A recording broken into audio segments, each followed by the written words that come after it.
Today on Clearing the Clutter Inside and Out, we're talking about creating a successful relationship.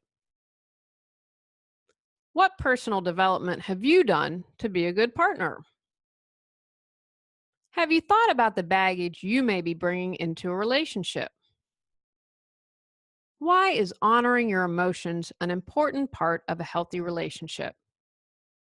Learn tips to have a successful relationship as we continue our month focusing on fall.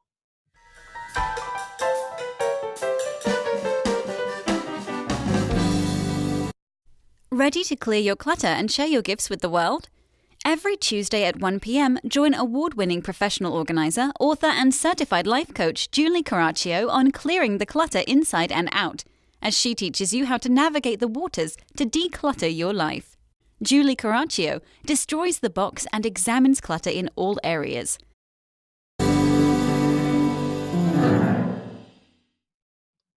Today's episode was inspired because our guest today wrote a book that both my husband and I read. And in the book, Vince shares stories of his dating life.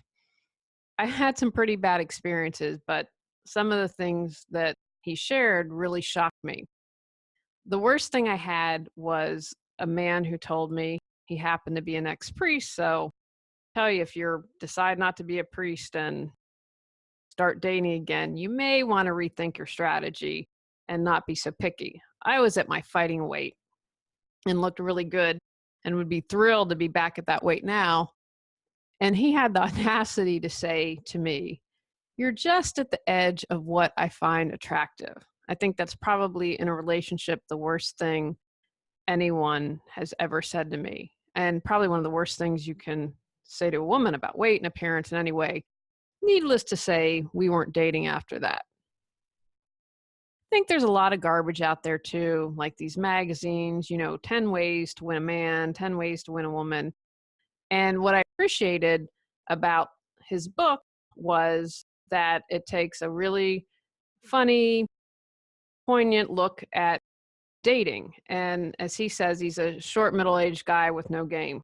And so I think that it's going to speak to a lot of people. And I recommend women read it as well, because I see that a lot of people have these expectations that are just nuts.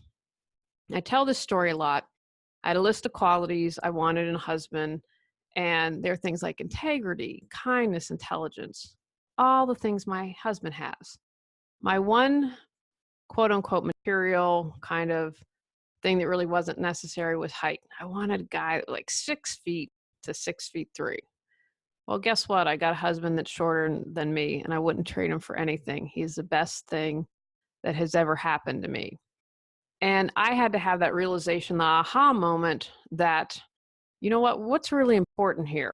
And I think as someone, I've only been married 5 years, but I was in the dating scene a lot and got to observe a lot. I'm kind of a quiet person.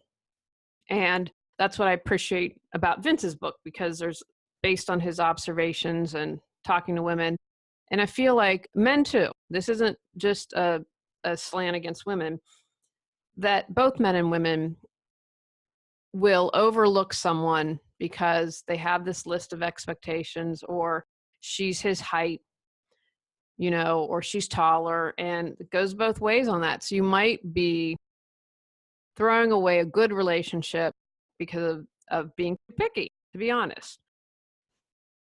I also think in our conversation here, there's lots of good advice if you're married. This podcast episode isn't just if you're looking to find someone. We had a conversation about what makes a successful relationship. And so if you're married or in a long-term relationship, listen, because there's some good advice coming your way.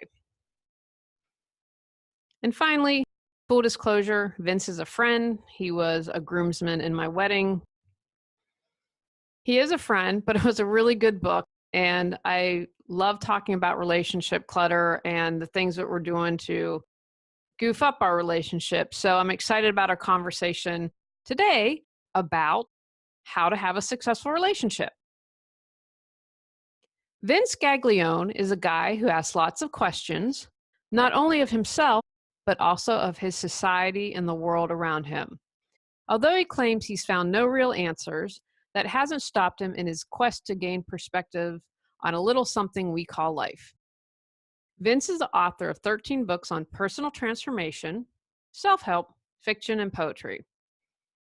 When he's not at his real job, you can find him sucking down venti sized coffees at a brisk pace at his local Starbucks, thinking up new writing projects, or pondering his mystery questions of life. Originally from Philadelphia, Vince now resides in Raleigh. Welcome, Vince. Hey, thanks for having me on the show today, Julie. All right, let's get started. Why do people need to work on themselves to achieve a successful relationship? Well, because if they don't know exactly what it is that their issues are, for example, then they're going to potentially keep carrying those forward into future relationships. So it's really important to understand yourself well. It's also important to understand what you're looking for, what really, know the inner you, essentially. To do that, the only way to have a successful relationship is to know yourself well. And then you, for the most part, you know what you need, what you desire, what you're looking for, as opposed to not knowing and then just kind of, throwing darts against the wall, which is what a lot of people seem to be doing today.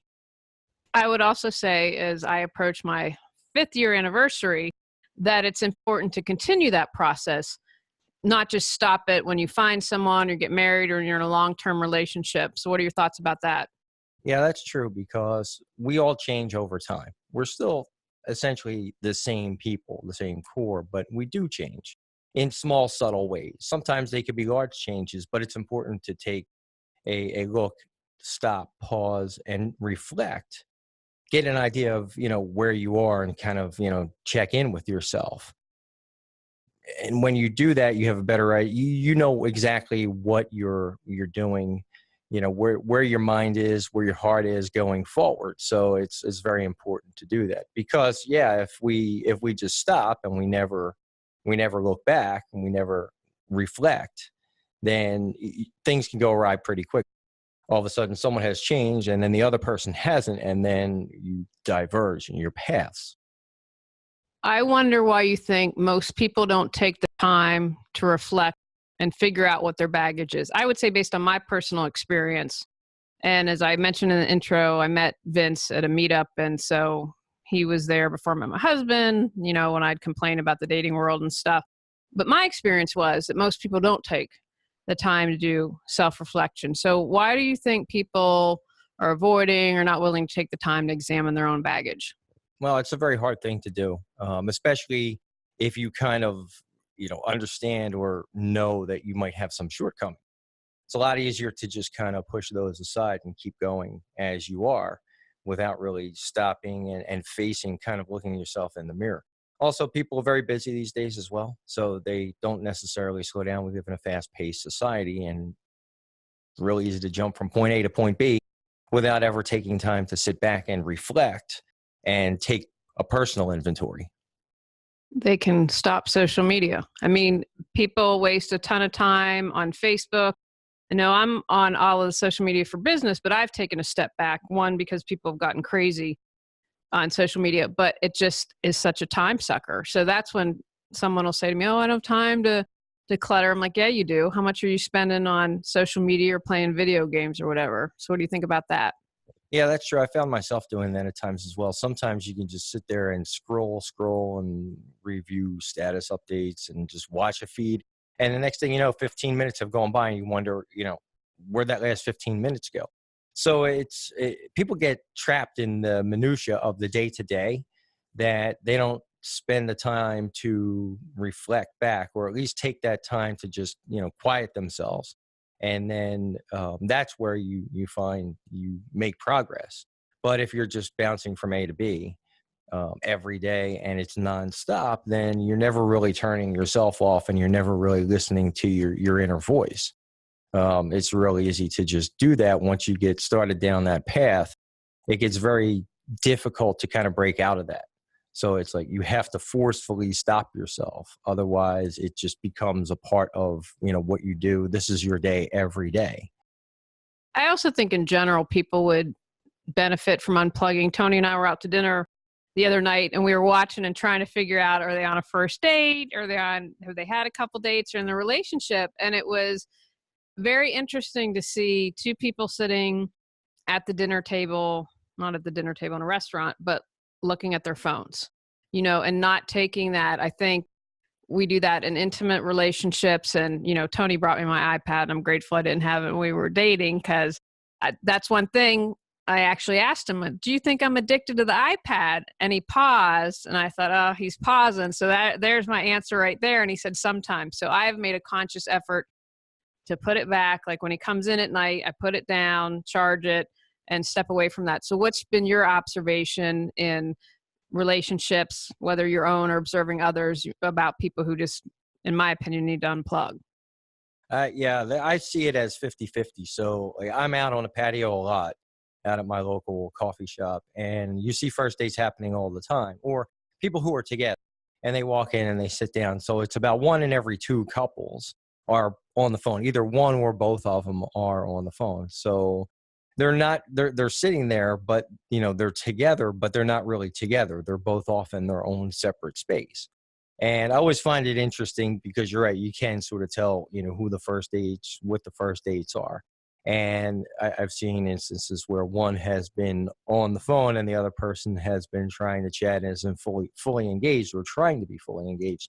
And then it goes south pretty quick because they realize that person's not giving them their undivided attention, especially on a first date, because you want to make a good impression. You want to be your authentic self, but you want to make a good impression. You want manners, this and that. You want to be generally a nice person. And, that goes a long way towards telling someone, letting them know, the type of person you are. If you're going to be distracted on something as important as a first date, then how are you going to be on the third date or the fourth date, or in a marriage? Absolutely. So what questions can you ask yourself to make yourself a better partner? I think it's important to ask yourself if you're doing everything you can. Am I doing everything I can be doing, or am I being lax? Am I being lazy in a way? Because sure, people say relationships do take work, but they don't have to. If you're the type of person that is always mindful of your partner and you want to give your best, you want to be your best, then you're going to take checkpoints along the way, and you're going to do that automatically. It's part of who you are. It's part of what you do. So that's a real key point that you can take away from that. I always ask my husband, how can I be a better wife? And listen to what he has to say. And I do that on a regular basis. I would say the other thing that was a big aha for me, that was a huge switch that I figured out prior to meeting him, was I expected my partner to fulfill too much. And I was like, I can't expect my partner to make me happy. That has to happen. For me, I can expect and desire that he enhances that, but I can't put the complete burden on him to make me happy. What are your thoughts about that? Right. I think that's more symptomatic of what we've been kind of told in a way from a societal perspective, that this other person is going to make you happy. I need someone to make me happy. But in reality, in the equation, it's about 25 to 35% of, where you derive your happiness from in that relationship. The rest of it is, external. It's, what you're doing in your life, your career, your friends. So there's a number of different ways to be fulfilled or gain fulfillment completely as a person. And if you put too much emphasis on that, then you're kind of, in a way, having that other person take on more of a burden than they actually should. So yeah, that's very problematic today. And I think that there's a balance, and a lot of that comes from, again, going back to knowing yourself and understanding where you might be falling short and what you can do about that. When there's too much, too much reliance on another person, then you can fall into one of those codependent type of situations, and they never seem to be ideal, of course. I will share a funny story that involved Vince. So when I was dating my husband, Vince was kind of my guy go-to and man, and I'd, text or call him for the guy's perspective. And then I had another friend that was the woo-woo spiritual perspective. So early on in my relationship, with my husband, and I had texted Vince, and I don't remember what I said, and he just wrote back and he said, "You're being clingy. You're being clingy." And I said, "But no, this time for once, I'm not trying to be clingy. I just really like this guy and want to spend time with him." And I think because I had been texting him a lot, and he's like, "Now you're coming off as clingy." And I'll never forget, I texted my husband, and I'm a huge fan of the John Gray books and Men Are From Mars, Women Are From Venus. I think he gives a lot of good advice. And so I texted him and said, "I'm sorry. I don't mean to put any pressure. I just really enjoy spending time with you." And it was the truth. And I could literally, over the phone, we were texting, feel him shift. And after that, like John Gray, if you've read any books, talks about men being like rubber bands in the beginning of a relationship, and they got to have some time apart and then they come back. And once that happened, we were fine. But I just thought that was funny to share, because I would say in the past I was always clingy, but for once I wasn't trying to be, and it was coming off that way. So any thoughts on that? Right. I vaguely remember that. Well, I'm not sure exactly, what you wrote, but yes, I remember writing back, "You're being clingy."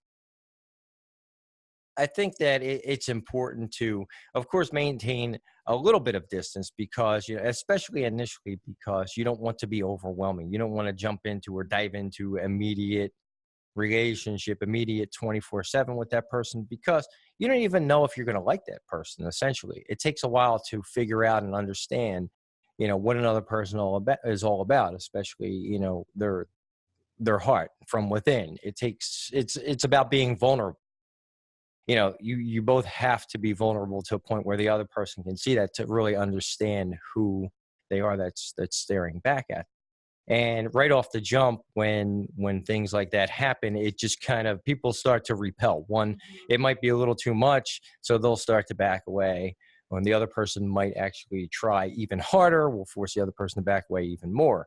So it's a tough thing to do, because in the very beginning, it's exciting, and you want to learn as much as you can. So in a way, it can sometimes come off as clingy, but the important thing to remember is to just have some patience, just take a step back and breathe and think, okay, if I have things that I want to know, I'm going to learn those in time. Maybe it's a matter of just putting one item out there and saying, "Hey, I have a question about this?" Or, "Hey, how do you feel about this?"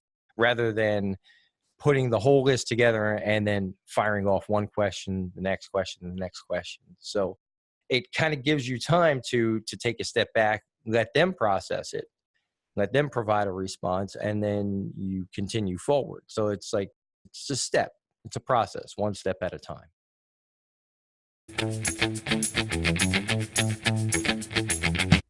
Do you keep saying you'll declutter, get organized, or pursue your dreams someday, but someday hasn't come?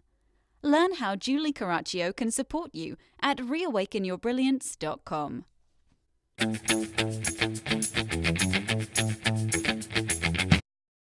I would also say, this just popped in my head. One, first, hopefully I won't end up on I Murdered an Ex, Married an Ex Murderer. Those shows always crack me up, because I'm like, I don't believe it. You have had to known at some point. You can't be that clueless. But anyway, I think a mistake people make is that they have this laundry list of items that they're looking for in a partner. And, I tell the story. I wanted things like someone who was intelligent, had integrity, and I had a height thing, which we'll get into a little bit later. But once I removed that from my list, I found my husband. But I've seen people, like I thought I had, except for the height thing, integrity, having a good personality. They were solid qualities. They weren't like, he's got to make $1 million. And I know people, I met this woman once, I'll never forget this, when I first moved to Raleigh, and she had like 100 things that her guy had to have. And one was like a boat, an airplane. I mean, and she said she met someone. I'm like, yeah, you're probably divorced now. But it was just beyond the pale ridiculousness. And I think that a lot of people, and I say this is both men and women, they just have these ridiculous expectations of what they're looking for in someone that most humans probably couldn't meet. What are your thoughts on that? Yeah, I think it's pretty easy to get caught up in all of the things that you want from maybe from a material or a lifestyle or whatever perspective, not necessarily thinking about the actual person, the type of person you're looking for, their interpersonal qualities. So it's easy to say, okay, well, I'd like to meet someone who has this type of job, who makes this much money, this type of car, that, etc. But what it really comes down to is the interpersonal qualities that that person brings to the table. So if you focus on those, then that kind of clears many things up. So it's kind of like it's no longer cloudy in your mind. You know the type of person you're looking for, and then everything else is sort of negotiable. Realistically, if you find that type of person who has the qualities you're looking for, then is having the boat all that significant? Do they really want the boat? Does it really matter anymore? So yeah, I think we've gotten to a point where people have become they're just, past experiences they've accumulated, and they've accumulated and a lot of negative experiences that they say, okay, well, I'm not going to settle anymore. And not settling to me means they have to have this, they have to have that, and they come up with a giant list when essentially that's really not that important in the grand scheme of things. So if someone's looking, how will they find a successful relationship? And I think whatever your response is will probably be work for someone maybe who's in a relationship now that's not successful and struggling. So what would you say to those people who are in that position now? The people who are in the relationship and struggling, or looking for a relationship? If they're going to be a different answer, you get to answer two questions. Okay.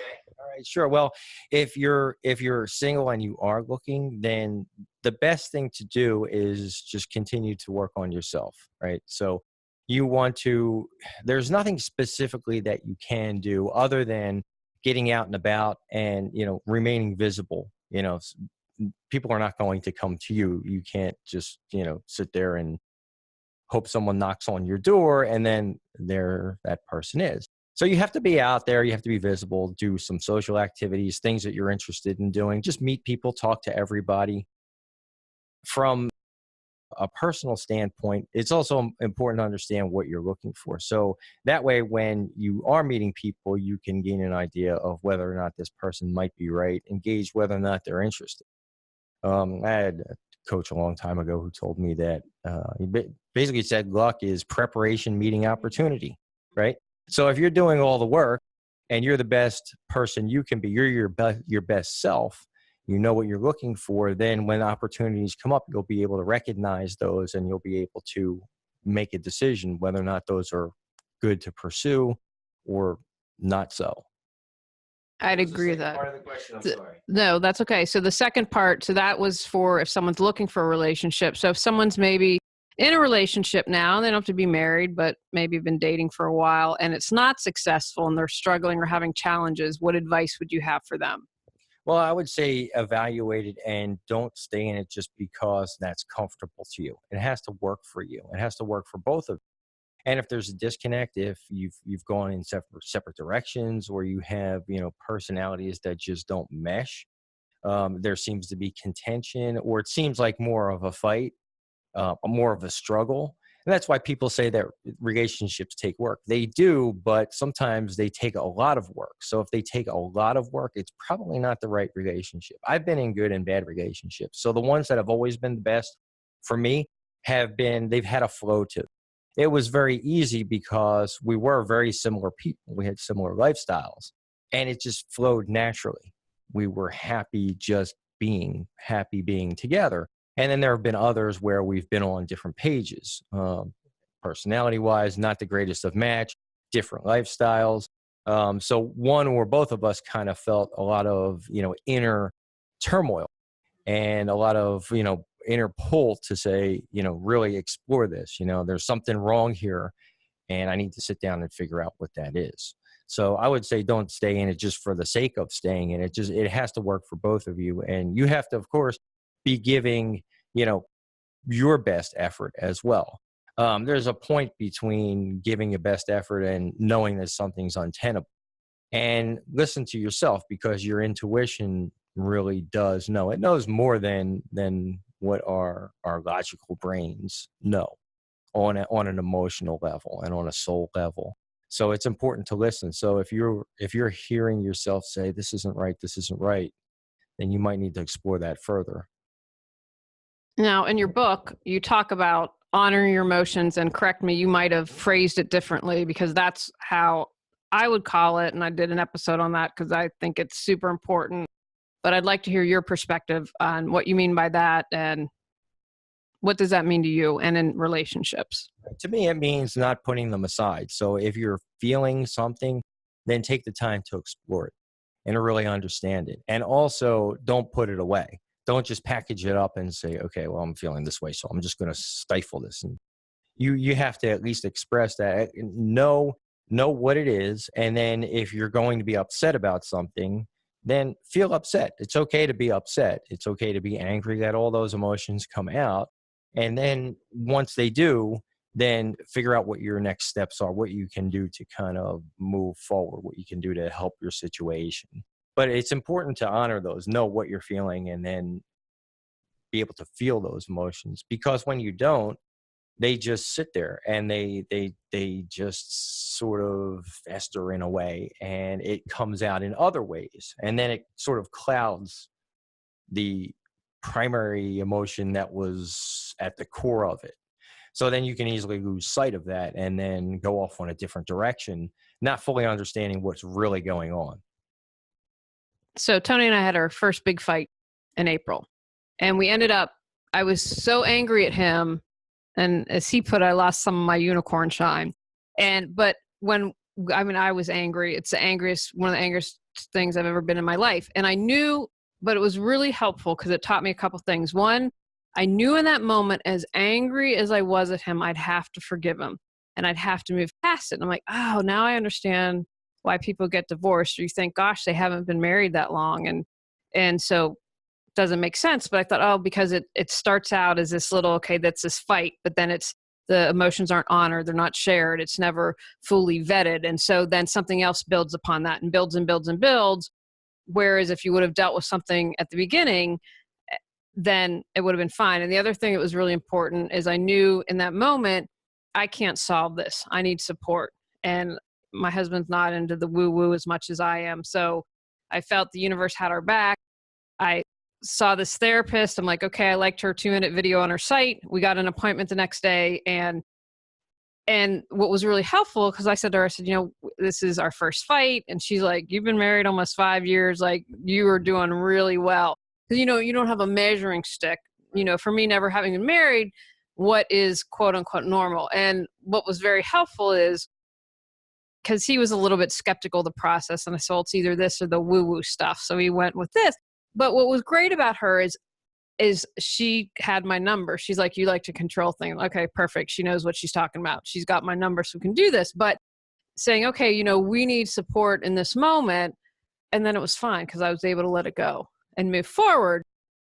But that was honoring, okay, this is how I feel. This is what your actions, blah, blah, blah, blah. And then asking for support. So you have any thoughts on that? Oh yeah, that's definitely important. You need to know what you're feeling, and you need to be able to express that. So if there's something that is upsetting, then you need to be able to talk about it. You need to be able to talk about it on an emotional.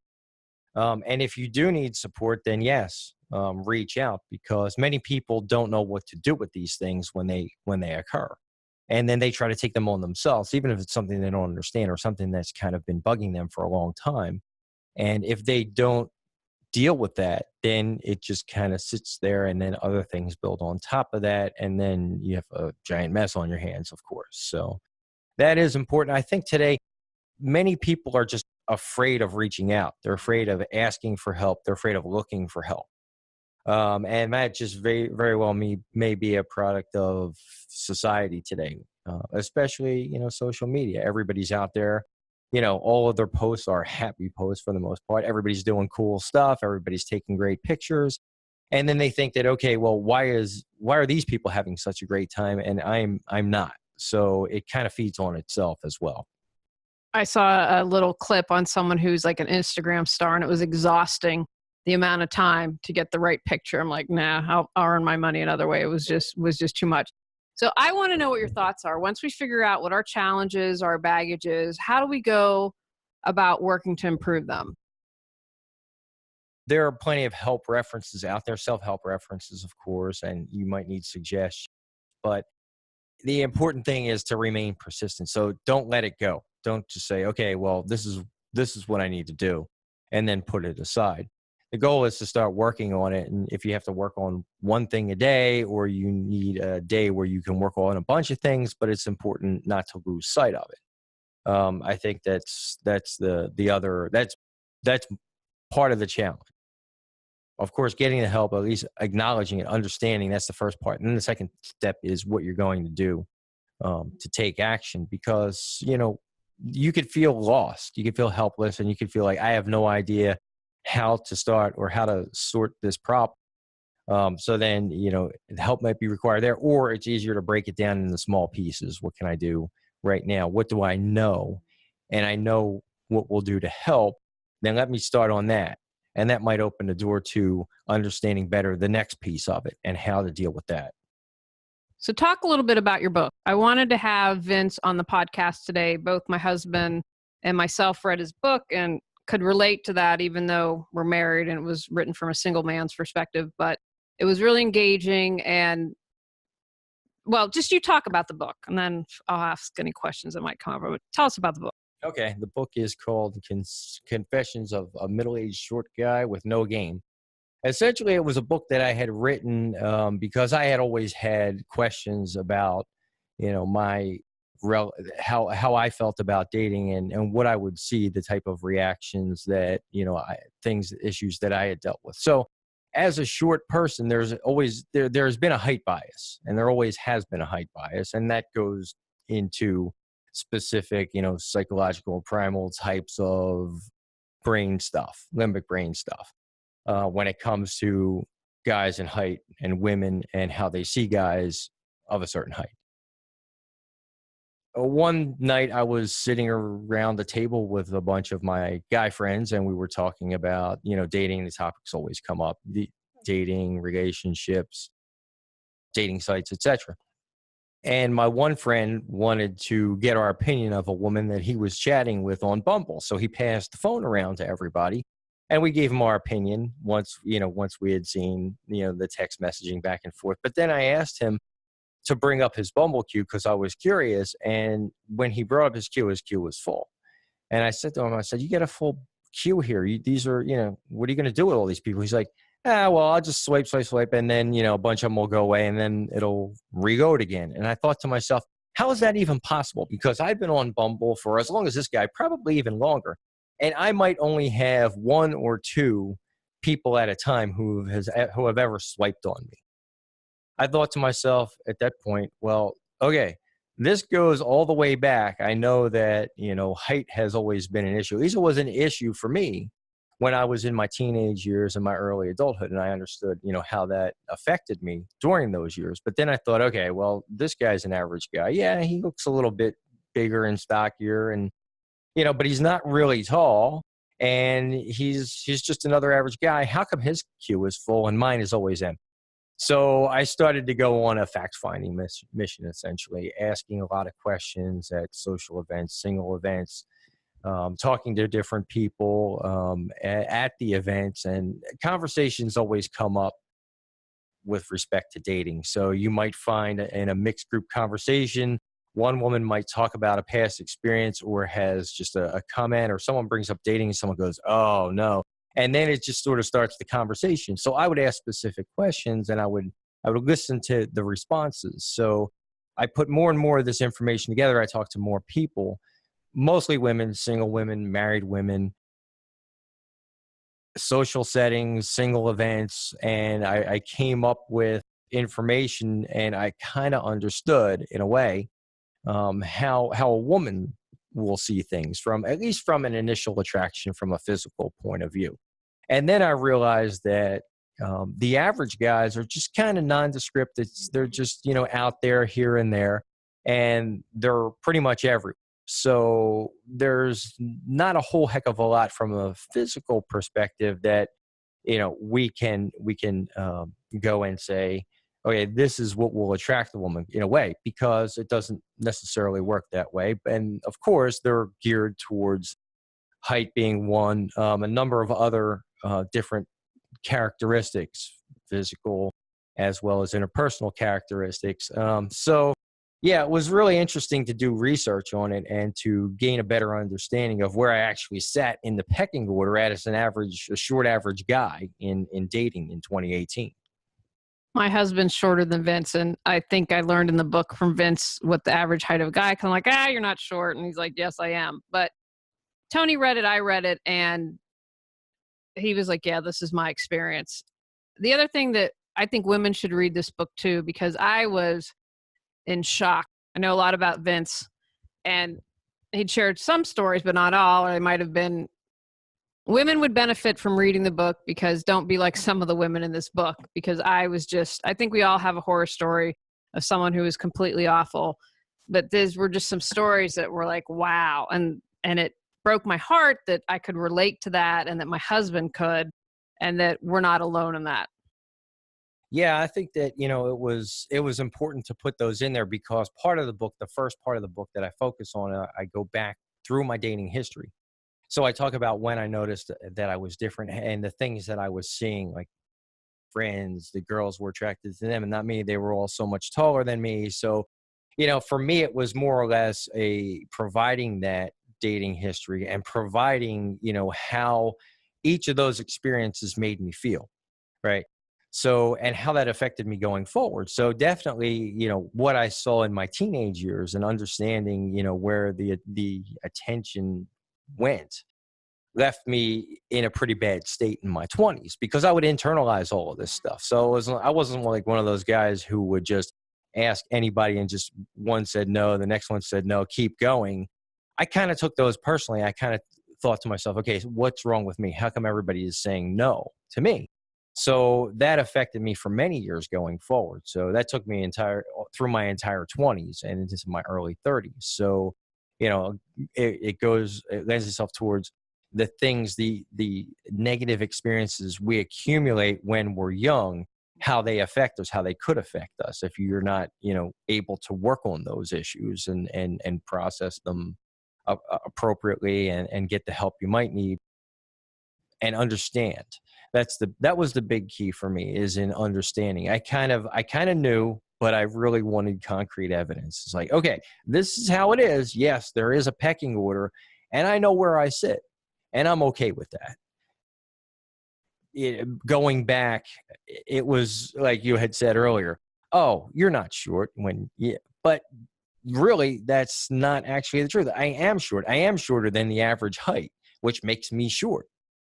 So it was just more or less, understanding and then forming conclusions based on my understanding rather than just having the information be floating around out there and not being able to make sense of it. So was I short? Was I not short? Well, I needed to figure out.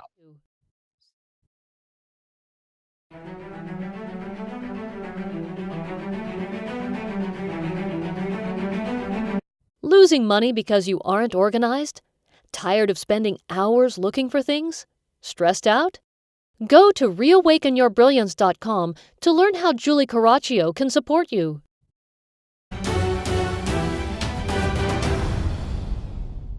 So that's the first part of the book, is your story. And then what's the second part? It's broken up into three parts. The second part are the observations that I've made and the information that I was able to piece together by attending these events and listening to conversations, having one-on-one conversations with people. So those are all my observations, and I provide more or less the qualities that women find to be the high value qualities in men. And I list those out and I provide some details and I provide examples of, how this plays out in a social setting, especially at singles events.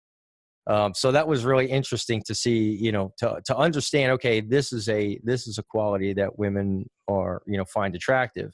And then to see a guy with one of those qualities and another guy not with those qualities, and they're both talking to the woman in a group conversation, and you could see who she's gravitating. It was very interesting. The third part of the book was more or less present day dating dynamics, where I bring social media into it, and the how we as a society are also affected, how we've changed as a society, and how dating has become, in a way, less of a priority. People don't take it as seriously, that type of thing. Even though they might be out there looking, they really don't take it seriously. So they don't put effort into it in a way. So I talk a lot about the dating dynamics of 2018 in the third part And then I end with some conclusions and words of advice. All right, Vince. So one of the things that I have all the guests do and that I do every podcast, I want you to leave us with 3 take action items that people can do moving forward, or you can do more than 3, but at least 3. All right, what do you got for us? Okay. The first thing is to be authentic, be who you are, especially if you are single, because people want to see the real you. So if you kind of mask that or cover up the real you, sure, we could put our best foot forward.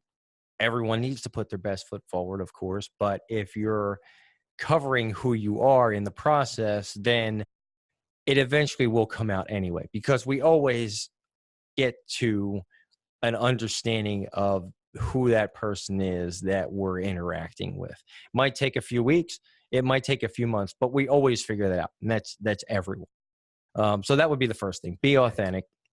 Next thing is just to remain positive, especially if you are single, because it's a jungle out there and we have a lot of negative experiences. Even though, we may have had some positive, those of us who are single probably have some negative as well. So it's really easy to become kind of jaded about it.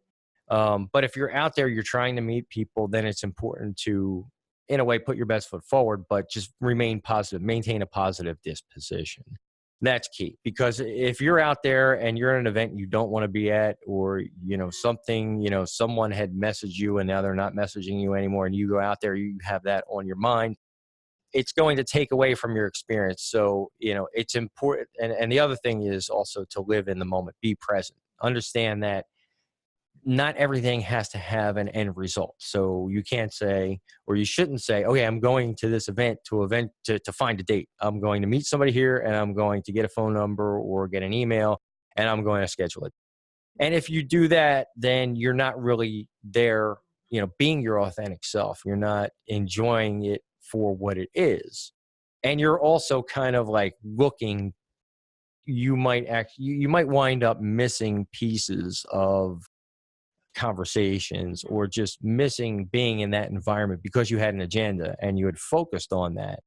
And it sometimes it does work, but more often than not, it leaves you kind of feeling bad that nothing materialized. And that's happened to me. I've done that myself a couple times, so I always try to catch myself when I'm doing that. Or if I know I'm at a place where I don't want to be, or my heart really isn't into it, then I'll just make sure I make my exit fairly quickly rather than prolonging the pain, so to speak.